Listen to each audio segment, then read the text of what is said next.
Happy Sunday. Welcome to another episode of You're So Worth It. My name is Tim. And my name is Terry. And we're very grateful and we have a lot of gratitude that you're back with us. We are very grateful that we're back with you, that we've all made it another week.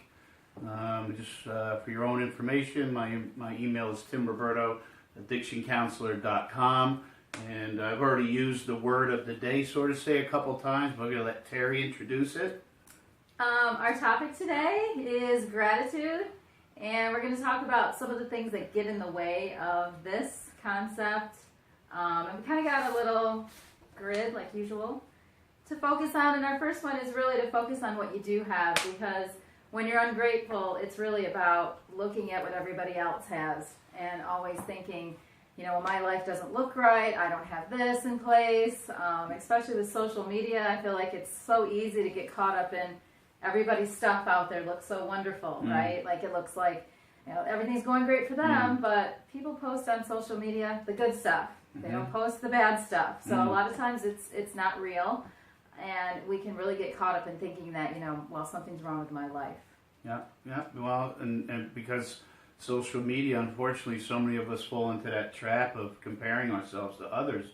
But if you really think about it, every app I know that social media is attainable through has some type of filter. So these filters allow us to apply, to our life and to block what's really going on. So if I'm having a day of not being grateful and struggling through the day, and then I go check Facebook again, or I'm checking Snapchat again, I'm seeing all these people having this and doing that. Have I ever really thought in that moment, gee, I wonder if there's a filter on that or not? So don't be deceived, the external appearance is not the internal reality whatsoever. Yeah. Right? That's so true. Yeah. And our next thing is change the conversation, which kind of goes along with what you're saying there. And it's, the conversation in your head sometimes wants to tell you that I'm not good enough, I don't look good enough, I'm not fit enough, I'm not making enough money, I don't have all these things, I'm not able to travel. And it's really, learning to change that conversation to, where I am is okay, I'm living for today, what I'm doing for today is beneficial, I have a purpose. And I really, we're eventually going to be doing one on spirituality, but that's a big piece of how you get to feeling okay with just being who you are and not having to worry about all of the stuff that everybody tries so hard to achieve. So you want to say a little bit more about changing the conversation, because that's a big therapist's job, right, to help people get there. Yeah, and I'm very, very focused on changing the conversation, because it's so easy to get lost between the billboards, the movies, what the books say, and what's really going on in your life. It's really difficult, and changing the conversation is incredible. People say, well, the cup's half full, and some people say, well, the cup's half empty. But if I continue to focus on changing the conversation, I might just one day say, well, how about at least there's something in it?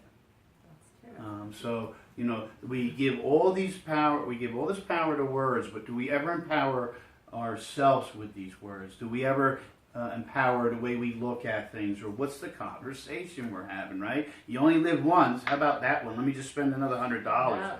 But that's so untrue. If you really are in touch with the conversation, no, you only die once.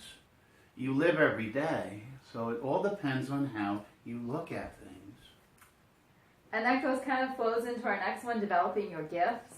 And that's another thing, as you're trying to empower people, it's always getting them to see that everybody has certain gifts and that everybody is different. And, we try so hard to be like everyone else, to look the same, to aspire the same, to be, liked. We try to be like everyone else, where really, the individual has gifts that are unique to them. And if we were all the same, we'd be walking around like robots, and everybody would be doing the same job, and everybody would be, liking the same thing. So, we were really developed with these unique gifts because that allows us to be individuals. And, you shouldn't strive to be someone else, and it's really important that you are who you are because that's how you were designed. And those unique individual characteristics are really what makes you you. So, start changing the conversation in your mind, and then also just be comfortable in your own skin. That's Absolutely. another we could do a whole thing. Absolutely. And develop your gifts, hence heart in the middle. God's love is impeccable, and God's love is unconditional, and through God's love, this unconditional gift that we have from Him is amazing, because God gives us this power to choose, and with the power to choose, we can be the best version of ourselves. And I don't know any other example that's more appropriate than that. Humans have all these attachments to love, and they have all these attachments to this and that, but God shows us His unconditional love with no attachment, because He allows us this thing called choice, and through choice we can be the best version of ourselves. God loves you, but when we're separated from our authentic self, it just doesn't work. And that leads us to the last thing, really finding your inner peace and your strength. And, a lot of that comes with spirituality, for sure. I believe that. And again, we should do a whole thing on spirituality. But when you find that inner peace and just being comfortable in your own skin, comfortable with who you are, feeling that if you're not like everyone else, that's okay. And learning how to take the parts of you and develop them into, your life. Like develop your talents. Feel okay with what gifts you've been given. Learn how to nurture those things. And that's really a big process that, as you're healing emotionally from, whatever the case may be, the bottom line is being okay with who you are despite what's happened in your past, being able to let go of that and know that you're still lovable, you still have a purpose, you still have a divine reason for being here, and you can still make a difference. There's no doubt about it. There's divinity behind it. You're perfect just the way you are. You made it. Terry and I made it. We were the one that penetrated the egg. We did. If somebody else or another one out of those millions penetrated, you wouldn't be looking at the same people right now, and we wouldn't be talking to someone that looks just the way you look now. So you're perfect just the way you are. Look at what you do have, not what you don't have, because everything you need is already in you.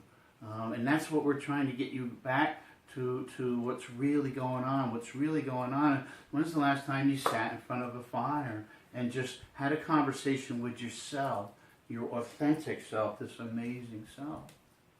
We really need to start changing the conversation, right? Because you're so worth it.